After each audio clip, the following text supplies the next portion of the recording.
बिस्मिल्लाहिर्रहमानिर्रहीम। आज की वीडियो है इस वाइट मिंट पर।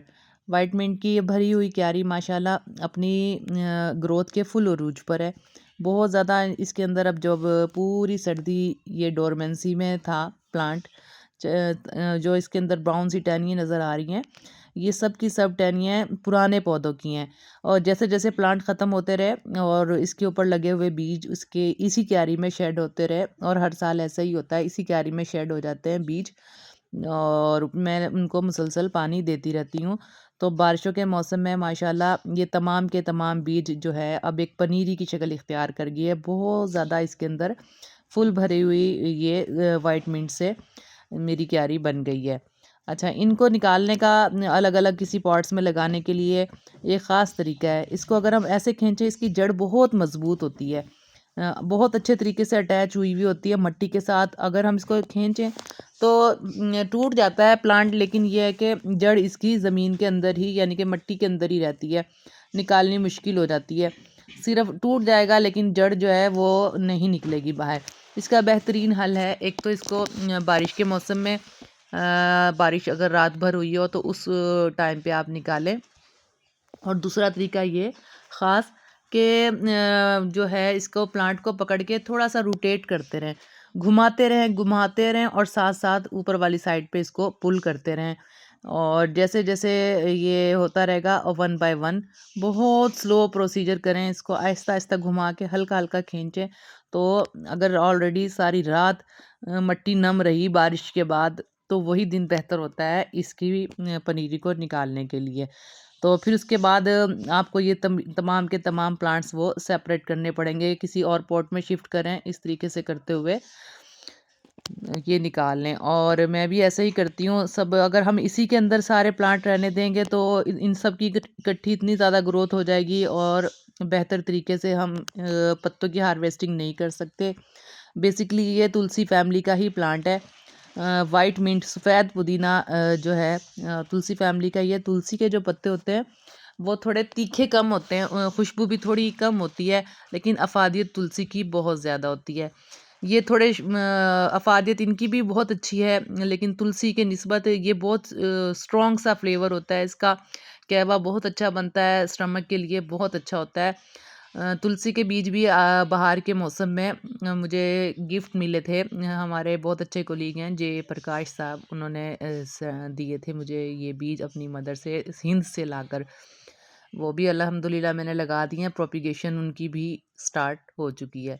बहरहाल इसको रोटेट करते हुए मैंने तकरीबन तमाम जो पुदीने के ये हैं प्लांट्स वो निकालने शुरू कर दिए हैं, और साथ साथ निकालती भी जा रही हूँ। तरीका वही इख्तियार करना है, रोटेट करना है। रोटेट करने के बाद ऊपर की साइड पे पुल करना है। ये देखने में मैंने जो वीडियो थोड़ी स्पीड इसकी तेज़ की हुई है, अदरवाइज़ ये बहुत टाइम कंज्यूमिंग था काम। तो करते करते मैं सारी निकाल लूँगी। और नेक्स्ट मैं इसके साथ क्या करती हूँ, क्यारी के साथ जो मैं हर साल करती हूँ, इस भरी हुई क्यारी की जो मिट्टी है ना, वो मैं स्टोर कर लेती हूँ। अब देखें इस क्या इतनी बड़ी साइज़ की ये क्यारी है, इसके अंदर से आगे चल के मैं दिखाऊंगी भी। इस क्यारी से माशाल्लाह बहुत ज़्यादा मिट्टी निकलेगी, जो काफ़ी ज़्यादा प्लांटेशन में इस्तेमाल होगी। मिट्टी के लिए जो लोग गार्डनिंग करते हैं हमेशा कमी महसूस करते रहते हैं, मिट्टी की बहुत ज़्यादा ज़रूरत पड़ती है। तो बहरहाल मैं जब भी मुझे मिट्टी की ज़रूरत हो, ये देखें ये टूट भी गया ना, कोई ना कोई पौधा इसमें टूट भी जाता है। बस ख्याल यही रखना है कि रोटेट करें और आहिस्ता आहिस्ता रोटेट करते हुए ऊपर वाली साइड पे पुल करते रहें, तभी हम इसको जड़ से मैथ निकाल पाएंगे। अच्छा, मिट्टी की मैं बात कर रही थी, जो पुराने मेरे गमले हो जाते हैं, मतलब अच्छे फुल 1-2 साल उनको प्लांटेशन का हो जाता है, तो मुझे मिट्टी की ज़रूरत हो, मैं देखती हूँ उसकी जड़ भी मज़बूत है, प्लांट भी हेल्दी है, तो मैं उसको रिपोर्टिंग के दौरान सारी मिट्टी निकाल लेती हूँ, जितनी भी मिट्टी होती है, और उसके अंदर दोबारा से स्क्रैप भरती हूँ। स्क्रैप भर के थोड़ी सी लेयर मिट्टी के लगा के प्लांटेशन कर लेती हूँ, और बैलेंस मिट्टी मैं अपनी जनाब फर्दर पर्पस के लिए इस्तेमाल कर लेती हूँ, और यही मैं इसके साथ करने वाली हूँ। इसको लाजमी करना पड़ेगा क्योंकि प्लांट मिट्टी की तो ज़रूरत है ही है, इसके अलावा इसकी प्लांटेशन जो है वो भी इसी सूरत में बेहतर रहेगी कि तमाम के तमाम प्लांट्स निकाल के मुनासिब मिकदार में जो प्लांट है वो इस क्यारी में रखूँगी, और बाकी फिर और मुख्तलिफ़ क्यारियों में मैं लगा दूँगी। या किसी को अगर देने भी हैं तो वो आप इस पॉइंट पर इन दिनों में या ऐसे मौसम में आप दे सकते हैं। या ये देखें मैंने सारे के सारे तकरीबन जो हैं पौधे निकाल दिए हैं पुदीने के, इकट्ठे कर लिए हैं एक साइड पे। अब इनको वक्तन फ़वक्तन मैं लगाती रहूँगी। कुछ इसी पौधे में इसी क्यारी में लगाऊंगी और कुछ ना कुछ मैं बाकी क्यारियों में लगा दूंगी। ये जनाब है फुल मिट्टी का भरा हुआ ये कंटेनर। अब कंटेनर जो है इसके अंदर जड़ें भी बहुत ज़्यादा हैं। जड़ें पता है एक तो जड़ें कौन सी हैं, जो लास्ट ईयर जो इसके अंदर सफ़ेद पुदीने के थे, ये ब्राउन ब्राउन जो नज़र आ रही हैं, लास्ट ईयर उसी पौधे के यानी कि फुल मैच्योर हो गए थे पौधे, उनसे मैंने ढेर सारे पत्ते लिए, कहवा बनाया और उनके जो बीज सारे शेड हुए थे इसके अंदर, वो भी इसी के अंदर है। वक्तन फ़वक्तन पानी देती रही और पूरी सर्दी ये बिल्कुल जो है ना कंटेनर ऐसा लग रहा था जैसे बिल्कुल ही मतलब पूरी सर्दी में ये ऐसा लग रहा था कि इसमें कोई प्लांट नहीं लगा हुआ था और कोई पत्ता, ब्राउन सी पत्तियां नज़र आ रही थी। लेकिन मुझे पता था जैसे बाहर का मौसम मार्च अप्रैल का आएगा तो ये बेहतर हो जाएगा। बहरहाल कंटेनर को मैंने वर्टिकल वे में खड़ा किया और आहिस्ता आहिस्ता मिट्टी जो मैंने निकालना शुरू की। मिट्टी बहुत ज़्यादा सख्त थी, जड़ें पहले वाले प्लांट की इसके अंदर ही फुल डेप्थ में चली गई थी और मिट्टी से, जैसे मैं बता रही हूँ कि इस वाइट पुदीने की मिट्टी से बहुत ज़्यादा अटैच होती हैं।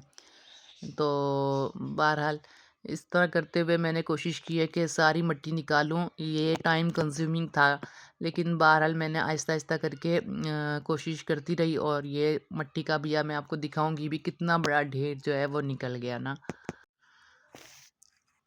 रिपोर्टिंग करने के लिए ये सबसे बेहतरीन तरीका होता है कि कंटेनर को हम वर्टिकल वे में रखें और स्लो स्लो जो है किसी भी ब्लंट चीज़ से मिट्टी को हिलाते रहें और आहिस्ता आहिस्ता इसकी जनाब मिट्टी निकलना शुरू हो जाएगी।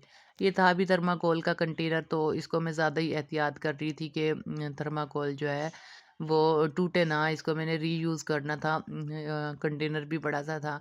बहरहाल मैं थक गई थी इसको करते करते, जैसे तैसे करके ना। ये टाइम कंज्यूमिंग रहा है, मोर देन 1 आवर मुझे लग गया था इस जो है कंटेनर को हैंडल करते करते। ऐसे डिफ़िकल्ट प्लांटर की अगर आपकी प्लानिंग है कि आपने रिपोर्टिंग करनी है तो ज़रूर बारिश का इंतज़ार करें, ख़ास तौर पे वो जब रात भर बारिश हुई हो और मिट्टी सॉफ्ट हो चुकी हो। अदरवाइज़ इस मिट्टी को निकालना बहुत मुश्किल हो जाता है अगर मैं इसको बग़ैर बारिश के ड्राई ड्राई मिट्टी निकालने की कोशिश करती। और याद रहे कि ये जो मिट्टी है इसके अंदर मोर देन 50% जो है स्क्रैप था और उसके बाद लेयर जो है मिट्टी की लगी थी, जैसे मैं हमेशा करती हूँ। तो अब वो देख सकते हैं कि आप जड़ें हैं इसके अंदर और कोई भी स्क्रैप का नाम निशान नहीं है 1 साल के बाद। तो अब फिर मैं वही प्रोसेस जो है रिवाइज़ करूँगी। इसके अंदर फिर स्क्रैप भरूँगी, स्क्रैप के बाद इसी मिट्टी में से थोड़ी-सी लेयर जो है वो डाल दूँगी और उसी के अंदर फिर मैं जो मैंने आप लोगों के सामने निकाले थे वाइट पुदीने के जो निकाली थी पौध पनीरी, वो मैं उसके अंदर लगा दूँगी। जनाब ये है ढेर जो उस कंटेनर में से निकला है। अच्छा ख़ासा बाहर मैंने वो प्लेस भी थोड़ी साफ़-सुथरी की है। थोड़ी-सी नम सी थी और मैंने बहरहाल कोशिश तो ये की है कि कुछ देर इसको धूप लग जाए जगह को, लेकिन धूप इतनी ज़्यादा थी भी नहीं और काम भी मैंने ख़त्म करना था। लेकिन आइडियल यही है टेरेस के लिए कि इसको इस जगह को थोड़ी धूप लगानी चाहिए थी। बहरहाल मैंने थर्माकोल का ढक्कन रखा, उसके ऊपर कंटेनर रख के अपना रिपोर्टिंग के लिए रेडी कर लिया मैंने। अब ये तमाम प्लांट में लगा दूँगी। अल्लाह